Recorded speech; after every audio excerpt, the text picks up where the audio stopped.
LeBron James just turned Philadelphia into an NBA nightmare. With Embiid, Jaylen Brown, and Maxey beside him, the Sixers could crush the league. But now LeBron's legacy faces its biggest test yet.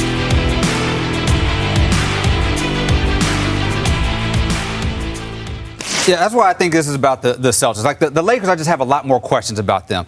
Defensively, with those guards, are they going to be able to hold up defensively? Where to begin from Walker Kessler, a guy we did not see a lot of, did not play a single meaningful minute of basketball. But with Boston, like you said, they went and moved on from Jaylen Brown. And we saw what they did with just Jaylen Brown and no Tatum last year. Missoula's going to have them ready for the regular season. Yeah. I'm with you on Derek White. Atrocious shooting last season, shooting about 32% from three. He's got to make some of those, only 36% wide open. He's got to play a little bit better. Those analytic guys better be right. Right. They better be. And I think Boston has a lot to prove, but I do think that they have sort of the infrastructure to do what they need to do. I don't know which team is going to be better. I can say both of them have a player that's in a similar stage of their career that will be looking to make, a bigger impact on the offense. Peyton Pritchard for the Celtics and Austin Reaves for the Lakers. Both of those guys, the franchises look at them as having the opportunity to take a step up in the pecking order with more touches. They could produce even more. And we saw a little bit the start of last season for Austin Reaves. Remember that 50-point game he had, that game winner he had in Minnesota. The Lakers started off 10-4 without LeBron James, with Luka and Austin playing those roles. And obviously Peyton Pritchard, a former Sixth Man of the Year, a guy who is instant offense off the bench. We'll see with a bigger role if he can continue to keep that production level up. And this is where things get crazy. Because the Lakers may have just found the missing piece that could turn Luka's new era into something absolutely terrifying. It's a very different type of skill set than hanging back at the rim and just being big and blocking shots. And so I think the two big pivot points for him and whether or not that trade will be worth it is, does he become a legit reliable stretch big? And can he defend in at the level coverages or in switches that are going to tax his mobility and his ability to defend in space more than just him hanging back at the rim and being big? If he is able to do those things, he's just flat out worth the draft picks, right? Because we just saw OG Anunoby be the second most important player on a championship team. Like, the value in having a super high level role player is real when the fit is natural with your stars. And when you have Austin Reaves and Luka Doncic, you don't need more ball handling. You don't need more super refined offensive skill. You just need a guy who can do a job. And Walker can do a lot of jobs. And if he can do those two additional jobs, I think it makes it worth it in terms of what they spent. But from there, as a kind of casualty of this whole situation, you don't have like a super dependable starting three and starting four. Now, given the goal of the Lakers to move on from the LeBron James era, it would have been unrealistic to expect them to be able to obtain three starting caliber players, all forwards, right? 3, 4, 5. It would have been unrealistic to expect them to get all of those guys in one offseason. So it's not something that we should hold them to in terms of this standard. Now, you could argue they should have kept LeBron for that very reason, but, let bygones be bygones. With that being the case, if they can get PJ Washington, that's a guy that we've seen as a proof of concept with Luka Doncic that can play at the forward spot, who can hit spot up threes, that can even run screening action with Luka, that can drive a closeout, that can post up a mismatch, that can guard in a variety of different ways on defense. Literally won a playoff series for the Mavs in 2024 against the Thunder, burning Shai Gilgeous-Alexander for helping off of the corners because of his reliable spot up shooting. Like, that's a proof of concept there for me with PJ Washington. If the Lakers can get PJ, because they have some guys that can like play the three in like kind of like that can be a rough facsimile of an NBA starting caliber small forward, right? Like, we've seen Jake LaRavia start at the three at various points.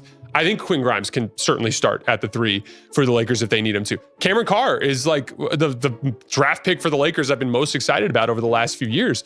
If Cameron Carr develops a little bit and he becomes a guy that can be a spot starter for you at the three, you have options there. You don't really have options at the four with the departure of Rui Hachimura, with the departure of LeBron James. I think Sandro Mamukelashvili is going to be as much a backup five as he is a four. So with that being the case, that spot is the real gaping hole in the Lakers starting group. And so I think PJ Washington is the pivot point. I think if the Lakers get PJ, it's like a slam dunk offseason for having lost LeBron James and Marcus Smart. But if they're unable to get PJ, and it's, either a guy like Sandro playing a little bit out of position, or it's, a Jonathan Kuminga, who I think is very talented, but not necessarily a great fit on a Luka Doncic team, that's where I think it gets a little bit trickier for the Lakers. Stock up. The Lakers lost LeBron James, but that may not be the biggest story in Los Angeles anymore. Because while everyone is talking about the end of the LeBron era, the Lakers are quietly building something completely different around Luka Doncic. Austin Reaves is now tied to a massive 4-year, $185 million deal. Walker Kessler has arrived to give the team a legitimate interior presence, and suddenly the Lakers have a fascinating core: Luka, Reaves, and Kessler. The important part is that none of them needs to play like LeBron. Luka controls the offense, Reaves can create and score, while Kessler can screen, rebound, finish around the rim, and protect the basket. And that's exactly what Luka needs. He doesn't need another player fighting him for touches. He needs players who make every defensive mistake hurt. When Luka gets a screen from Kessler, the defense has to choose between giving Luka space, surrendering the lob, or opening the perimeter. When that same defense tries to collapse, Reaves becomes another dangerous option. This is the beginning of a very different Lakers identity, and it could become extremely difficult to deal with if the final pieces fall into place. But Kessler is also the biggest gamble in this entire plan, because the Lakers need him to become much more than a traditional rim-protecting center. Let's be brutally honest about Walker Kessler.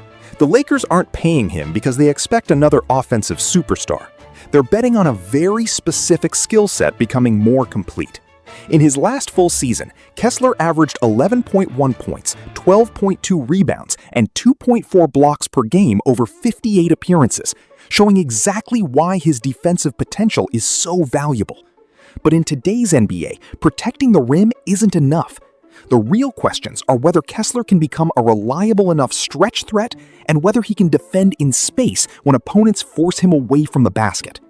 Because playoff teams will hunt that weakness. If Kessler can't switch or contain guards, every elite offense is going to drag him into uncomfortable situations. But if he can improve those areas, the calculation changes completely. Luka doesn't need Kessler to become a superstar. He needs him to screen, roll, rebound, protect the rim, and punish defenses that switch too small. That's a role Kessler can potentially dominate. And if that happens, the Lakers suddenly have something they desperately lacked around Luka, a big man who can create pressure without needing the basketball. But Kessler can only unlock the inside. The player who may unlock the perimeter is Austin Reaves. Austin Reaves is no longer just the Lakers' supporting guard. He's entering a stage of his career where the franchise expects more, and we've already seen flashes of what that could mean. Los Angeles opened the season 10-4 without LeBron James, with Luka and Reaves carrying major offensive responsibility, and Reaves eventually exploded for 51 points against Sacramento, while adding 11 rebounds and 9 assists. That kind of performance tells you there is another level available. And this creates an interesting comparison with Boston. The Celtics are also looking for a player to step higher in the offensive hierarchy with Peyton Pritchard. A former Sixth Man of the Year, Pritchard has proven he can provide instant offense, but now he has to prove that production can survive with greater responsibility. Reaves faces a similar challenge in Los Angeles. The difference is that Reaves gets to play beside Luka Doncic. If he can consistently attack closeouts, knock down open shots, and create offense when Luka gives up the ball, the Lakers suddenly have two legitimate offensive engines instead of one. That's where the Lakers become dangerous. Luka doesn't have to create everything. Reaves can take pressure off him, Kessler can create pressure at the rim, and suddenly defenses have multiple problems to solve at the same time. But there's one position that could still destroy this entire structure. And that's the Lakers' biggest remaining weakness. The power forward position is where the Lakers roster becomes vulnerable. With LeBron James and Rui Hachimura gone, Los Angeles doesn't have a completely dependable starting option at the 4. Players like Quinn Grimes and Jake LaVine can give the team flexibility at the 3, while Cameron Carr represents a developmental option. But the 4 remains the glaring hole. Sandro Mamukelashvili can provide useful minutes, but asking him to consistently handle a starting power forward role could create serious problems against bigger and more physical playoff teams. That's why PJ Washington is such an important name. We've already seen the blueprint for Washington next to Luka in Dallas. He can shoot spot-up threes, screen for Luka, attack closeouts, post smaller defenders, and guard multiple positions. More importantly, we've already seen the playoff proof.